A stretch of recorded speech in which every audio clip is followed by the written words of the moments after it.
OYO rooms ఏ విధంగా OYO rooms ఉన్నాయి, OYO rooms వల్ల ఎన్ని కోట్ల రూపాయల లాభం ఉంది, ఏ విధంగా స్థాపించారు, ఇలా యువత ఏ మార్గంలో వెళ్ళిపోతున్నారు, ఇలా కాలేజీల పేరుతోని స్కూల్ పేరుతోని ఇలా ఉన్నటువంటి అత్యధికంగా ఇలా యువత చెడిపోవడానికి ప్రధాన కారణమైంది ఏంటంటే ఇలా ఓయో రూమ్స్. ఈ ఓయో రూమ్స్ వల్ల ఇలా పోలీసు పర్యవేక్షణ కూడా లేకపోవడం, పోలీసుల పర్యవేక్షణ లేకపోవడంతో స్వేచ్ఛగా వాళ్ళ ఒక జీవితాలను వినాశనం చేసుకున్నటువంటి దౌర్భాగ్యమైన పరిస్థితి ఈ ఓయో రూమ్స్ ఉన్నాయి. ఈ ఓయో రూమ్స్ వల్ల వాళ్ళకు ఒక స్వేచ్ఛను, ఒక ఫ్రీడమ్ని కల్పించినటువంటి నేపథ్యంలో ఉన్నటువంటి పరిస్థితిలో ఇలా చాలామంది కూడా విచ్చలవిడిగా ఇలా తల్లిదండ్రులను మోసం చేస్తూ ఇలా అనేకమైనటువంటి సందర్భంలో జీవితాలు ఆగం చేసుకునేటువంటి నేపథ్యం ఉంది. ఇక్కడ మనం చూస్తున్న ప్రధానమైన వార్త ఇది ఓరుగల్లులో కాదు, రాష్ట్ర వ్యాప్తంగా భారతదేశ వ్యాప్తంగా ఉన్నటువంటి పరిస్థితి.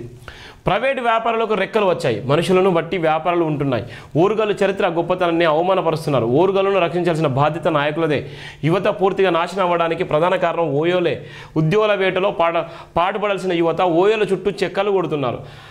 కంబైన్డ్ రూమ్స్ కళాచారణం ఎక్కువైంది. డ్రగ్స్ అవేర్నెస్ ప్రోగ్రాంలు ఎక్కువగా జరగాలి. ప్రైవేట్ వ్యాపారాన్ని ప్రజల మోసం చేస్తున్నటువంటి నేపథ్యం ఉంది. ఒక పక్కన ఇలా ఉన్నటువంటి ఈ వ్యవస్థ ఎంత భయంకరంగా ఉందంటే ఆ వ్యవస్థకు భిన్నంగా, ఆ వ్యవస్థకు విభిన్న పాత్రలో విభిన్నంగా ఇలా ఆలోచించినటువంటి యువత ఎటుపోతుందో ఏమైపోతుందో అర్థం కానటువంటి పరిస్థితిలో, ఎక్కడ ఏం జరుగుతుందో అర్థం కానటువంటి పరిస్థితిలో, అర్ధరాత్రి అయినా కూడా ఇలా ఈ ఓయోల వల్ల ఎక్కడికైనా పోతే మేము తలదాచుకుంటాము, అక్కడ పోతే మేము స్వేచ్ఛగా ఉంటామని ఇలా హాలిడేస్ వచ్చిందంటే, ఇలా కాలేజీల చుట్టూ హాలిడేస్ వచ్చిందంటే పిల్లలు ఇలా ఆగమైపోయేటువంటి పరిస్థితి. కనీసం పోలీసులు నిజంగానే వాళ్ళైనా తానికే చేస్తారా, పోలీసులను పర్యవేక్షించారా, పోలీసులే ఎవరు వస్తున్నారు, ఏ ఏజ్ వాళ్ళు వస్తున్నారు, ఎట్లా పోతున్నారు, ఏం జరుగుతుంది, డ్రగ్స్ గంజాయి తీసుకుంటున్నారా, ఏం జరుగుతుందంటే ఏ మాత్రం పట్టించుకునేటువంటి పరిస్థితి లేదు.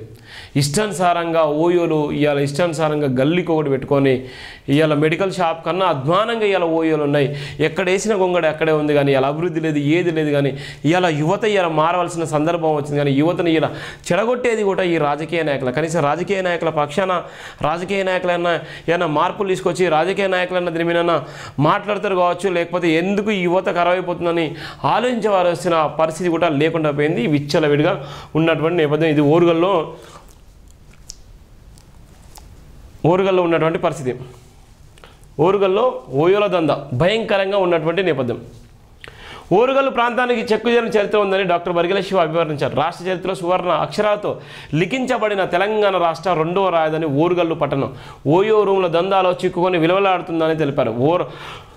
వరంగల్ పోలీసు ఉన్నతాధికారులు యువత రక్షణ మార్గదర్శనం ఎప్పటికప్పుడు కాపాడుతూ డ్రగ్స్ అవగాహన సదస్సులను, ర్యాగింగ్ నిర్మూలనను సంబంధించిన నియంత్రణ కార్యక్రమాలను ఎప్పటికప్పుడు చేపడుతున్నప్పటికీ యువత మాత్రం వాటిని పెడచెవిన పెడుతూ విచ్చలవిడి దుబారా తిరుగుడు అలవాటు పడుతున్నారని అన్నారు. ముఖ్యంగా కాలేజీలో చదువుతున్న యువత చెడు మార్గాలకు అత్యంత సన్నిహితంగా ఆకర్షితులవుతూ రాజకీయంపై మక్కువ పెంచుకుంటూ జీవితాలను వ్యాసనలకు దగ్గర చేర్చుకొని బంగారం లాంటి భవిష్యత్తును బజారు పాలు చేసుకుంటున్నారని పేర్కొన్నారు. ఉమ్మడి వరంగల్ జిల్లా వ్యాప్తంగా 13 జిల్లాలకు ప్రతినిధులు వహిస్తున్న పేరు మోసిన విద్యా సంస్థలు ఎన్ఐటి, కేఎంసీ, కాకతీయ విశ్వవిద్యాలయం లాంటి పేరు మోసిన విద్యా సంస్థలతో పాటు college, Narayana health science university, private యూనివర్సిటీలు విద్యార్థుల ప్రైవేట్ హాస్టల్ వండుకుంటూ విద్యను కొనసాగిస్తున్నామనే నమ్మకాన్ని కుటుంబాలకు కనబరుస్తూ రాత్రి వేళలో పూర్తిగా రోడ్లపై తిరుగుతూ చెక్కలు కొడుతున్నారని తీవ్రంగా మందలించారు.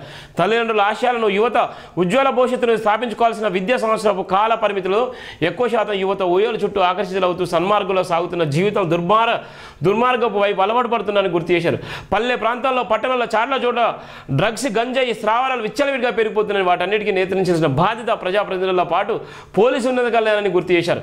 పోలీసు పెట్రోలింగ్ జీబులు రాత్రి సమయంలో యువతను బయటకు తిరగకుండా పూర్తిగా కట్టడి చేస్తున్నప్పటికీ దారి తప్పిన యువత మేజాలమంటూ అధికారులు చెబుతున్న మాటలను కూడా వినకుండా కంబైన్డ్ స్టడీతో విద్యార్థి ఒకే రూమ్లో చదువుకుంటున్నామంటూ కొత్త ఒరవాడికి చెందిన సంస్కృతిని స్థాపిస్తున్న నేపథ్యం ఉంది. నిన్న ఓరుగల్లో నేను కొన్ని చూసిన సందర్భాలు, నేను సుమారుగా నిన్న అనుకోకుండా వెళ్తున్న మార్గంలో ఎటుపోయింది నా ఓరుగల్లు జిల్లా అనే ఒక బాధ అనిపించింది.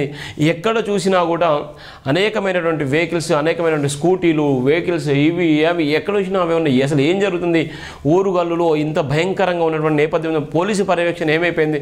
టీనేజ్ పిల్లలు వెళ్ళిపోతున్నారు, ఎడిపోతున్నారు, ఏం జరుగుతుంది అనేటువంటి ఒక ఆలోచనను గుర్తు చేసుకొని రాసినటువంటి ఒక ప్రధాన వార్త. ఎందుకంటే ఇలా యువత ఇలా డ్రగ్స్కి, గంజాయికి అలవాటు పడి వాళ్ళ జీవితాలను నాశనం చేసుకుంటున్నారు.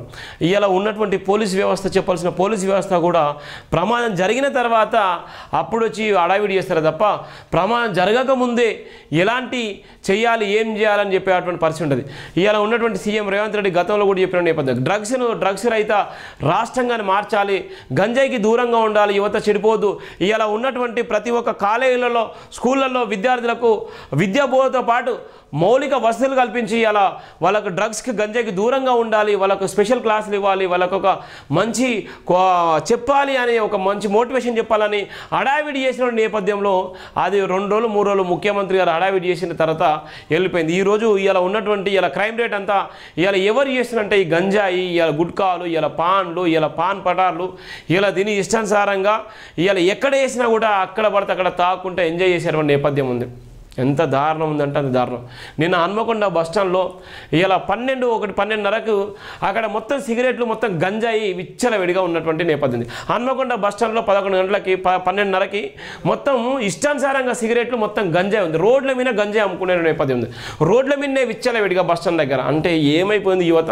అక్కడ ఉన్నటువంటి చుట్టుపక్కల లాడ్జీలను చూసినట్టయితే, ఓయలను చూసినట్టయితే చాలా బాధ అనిపించింది. ఎడిపోతుంది ఈ రాష్ట్రం, ఏమైపోతుంది ఈ వ్యవస్థ? రేపొద్దున ఏదైనా కుటుంబంతో లేకపోతే ఇంకేమైనా ఫ్యామిలీతో ఎక్కడికైనా పోయినా కూడా ఇలా వాళ్ళు దాడి చేసి భయంకరమైనటువంటి పరిస్థితులు తీసుకోవడానికి ప్రధాన కారణము ఇలా ఉన్నటువంటి గంజాయి, డ్రగ్స్, ఇలా బానిసలైపోయినటువంటి యువత ఇలా పెడిచెవిడ పెట్టకుండా తల్లిదండ్రుల మాటలు కూడా మోసం చేస్తూ ఇలా ఓయల చుట్టూ తిరుగుతున్నటువంటి యువత విచ్చలవిడిగా కనిపించిన నేపథ్యం ఉంది. దయచేసి పోలీసు యంత్రాంగమా, రాష్ట్ర పోలీసు యంత్రాంగమా, వరంగల్ జిల్లా పోలీసు యంత్రాంగమా, వీళ్ళ మీద పర్యవేక్షణ చేయండి. ఇలా ఓయలను తానిక చేయండి, లాడ్జీలను తానిక చేయండి. యువత చెడిపోవడానికి ఇలా గంజాయి ఎంత భయంకరమైందో, ఇలా డ్రగ్స్ ఎంత భయంకరమైందో, ఇలా అదే యువత ఇలా ఓయల చుట్టూ చెక్కలు కొట్టేటువంటి పరిస్థితిని మరి పోలీసులు లా అండ్ ఆర్డర్ ఏం చేస్తున్నారో అర్థం కానేటువంటి పరిస్థితి నిన్న చూసినటువంటి నేపథ్యంలో ప్రధానంగా రాసినటువంటి ప్రధానమైనటువంటి వార్త. పట్టణ ప్రాంతాల్లోని అన్ని ప్రధాన నగరంలో ఉన్నటువంటి ఓయో రూములను ప్రైవేట్ లాడ్జీలను నియంత్రించాలని, ప్రజల జీవన విధానానికి యువత జీవన విధానానికి పూర్తి ఆటంకాలు కల్పిస్తున్న ఇలాంటి వ్యాపారాలకు చెందిన మద్దతులను సంపూర్తిగా అరికట్టాలని ఓరుగల్లు నాయకులు సూచించారు. ప్రజల బాగోగులను పట్టించుకుంటున్న ఉన్నతాధికారులు ప్రైవేటు వ్యాపారాల సంస్థలపై ఉక్కుమాదం మోపక తప్పదన్నారు. ఓరుగల్లు చరిత్రను దిగజానికి దిగజారుస్తున్న స్వార్థపూరిత వ్యాపారాలు, స్వార్థపూరిత రాజకీయాలు, స్వార్థపూరిత అవకాశాలను పూర్తిగా అరికట్టాల్సిందే అన్నారు. కుటుంబ స్థాయిలో ఎక్కడికక్కడ పెరిగిపోతున్నాయని, గత కొంతకాలంగా వాటిని అరికట్టడంలో ప్రభుత్వ యంత్రాంగాలకు చెందిన వ్యవస్థలు వెనుకబడిపోయాయని విమర్శించారు.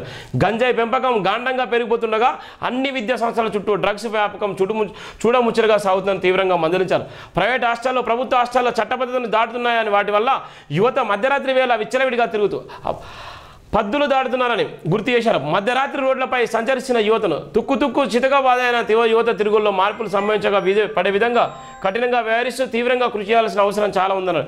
సిటీ నగరాల్లో ఓయో రూమ్లో ప్రైవేట్ కన్సల్టెన్సీ వ్యాపారాలను అరికట్టను, అలాగే లాడ్జీల గోళాలు ఎక్కువ అవుతున్న ప్రాంతాల్లో పోలీసు భద్రత సంపూర్ణంగా కొనసాగించాలని సూచించారు.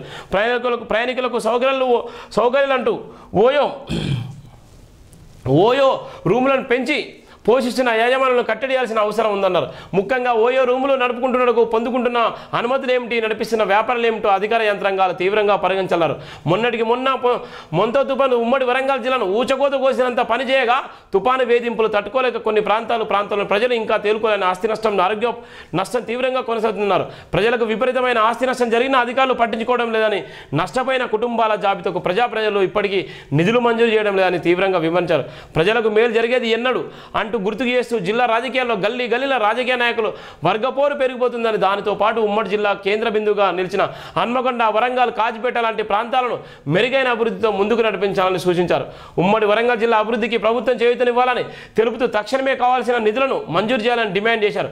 అసాంఘిక శక్తులు భరతం పడుతూ ఉమ్మడి వరంగల్ ప్రాంతాన్ని మెరుగైన స్థాయిలో కాపాడుకోవాలని, యువతను ప్రజలను రక్షించుకునే ప్రయత్నంలో భాగంగా ప్రైవేటు వ్యాపారాలను, చీకటి వ్యాపారాలను, డ్రగ్స్ వ్యాపారాలను, గంజాయి వ్యాపారాలను అరికడుతూ నిర్మూలిస్తూ యువతను రక్షించుకోవాల్సిన తెలిపారు.